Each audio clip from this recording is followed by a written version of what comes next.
सोलापूर शहरात कोणत्याही दुर्धर आजारांवर उत्तम निदान करणारे आंतरराष्ट्रीय कीर्तीचे तज्ज्ञ व अनुभवी डॉक्टर सोलापूरकरांच्या सेवेत रुजू होत आहेत। यामध्ये भर टाकणारी बाब म्हणजे सोलापूरचे भूमिपुत्र डॉक्टर किरण नरसई आडम हे संधिवात तज्ज्ञ म्हणून रशियामध्ये वैद्यकीय शिक्षण घेऊन शासकीय व खासगी रुग्णालयात गेल्या 10 वर्षापासून रुग्णांच्या सेवेत कार्यरत आहेत। सध्या ते मार्कंडेय रुग्णालय संधिवात तज्ज्ञ म्हणून अनुभवी म्हणून कार्यरत आहेत। तेच त्यांनी आडम अर्थरायटिस क्लिनिक सोलापूरकरांच्या सेवेत रुजू केलंय। संधी म्हणजे जॉईंट। आपल्या शरीरामध्ये कोणत्याही प्रकारचा जॉईंट दुखत असेल तर सूज येत असेल तर आपण त्याला संधिवात म्हणू शकतो। शरीरातील एकापेक्षा जास्त सांध्यांना सूज येणं किंवा तीव्र वेदना होणं याला आर्थरायटिस किंवा संधिवात म्हणतात। हा प्रामुख्याने वृद्धांना होणारा आजार आहे। संधिवात हे आजार आता आधुनिक उपचार पद्धतीने पूर्णपणे नियंत्रणात आणू शकतात अशी डॉक्टर किरण आडम यांनी माहिती दिली। दिनांक 11 फेब्रुवारी रोजी city centre tower VIP road railway line पहिला मजला येथे आंतरराष्ट्रीय कीर्तीचे संधिवात तज्ज्ञ डॉक्टर किरण आडम यांच्या आडम आर्थरायटिस क्लिनिकचा उद्घाटन समारंभ सीटूचे राज्य महासचिव ॲडव्होकेट अमित शेख, रेनगरचे चेअरमन नलिनताई कलबुर्गी, रेनगरचे सचिव युसुफ शेख, मेजर पद्मशाली समाजाचे अध्यक्ष सुरेश फलमारी यांच्या प्रमुख उपस्थितीत युवा उद्योजक अभियंता तथा विकासक अंकुर पंदे यांच्या हस्ते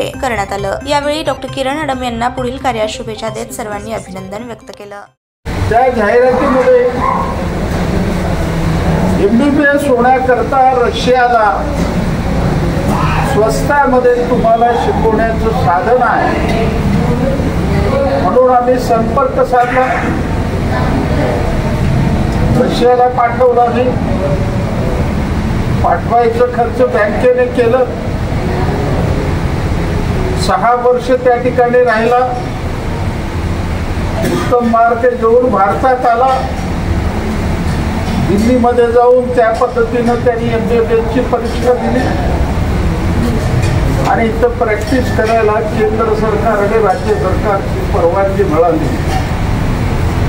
असा संघर्ष डॉक्टर किरणच्या बाबतीत झालेला आहे।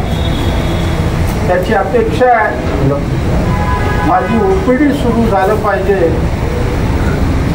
आता तो सुवर्ण युग आता आलेला आहे म्हणून मी विनंती करतो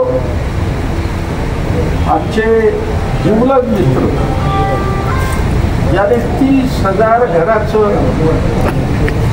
घरकुल बांधकामाचं आपल्या शिरावर घेतलं आणि संपूर्ण जगामध्ये रेनगरचं नाव झालं असं अंकुर पंदे, त्याच पद्धतीनं रेनगर फेडरेशनच्या चेअरमन नलिनीताई, आमच्या पद्मशाली ज्ञाती संस्थेचे अध्यक्ष सुरेश फलमारे आणि मार्क्सवादी कम्युनिस्ट पक्षाचे सेक्रेटरी रमेश शेख यांच्या हस्ते या OPDचं उद्घाटन व्हावं अशी मी विनंती करीत आहे। ताज्या बातम्या पाहण्यासाठी प्राईम महाराष्ट्र न्यूज चॅनलला सबस्क्राईब करा।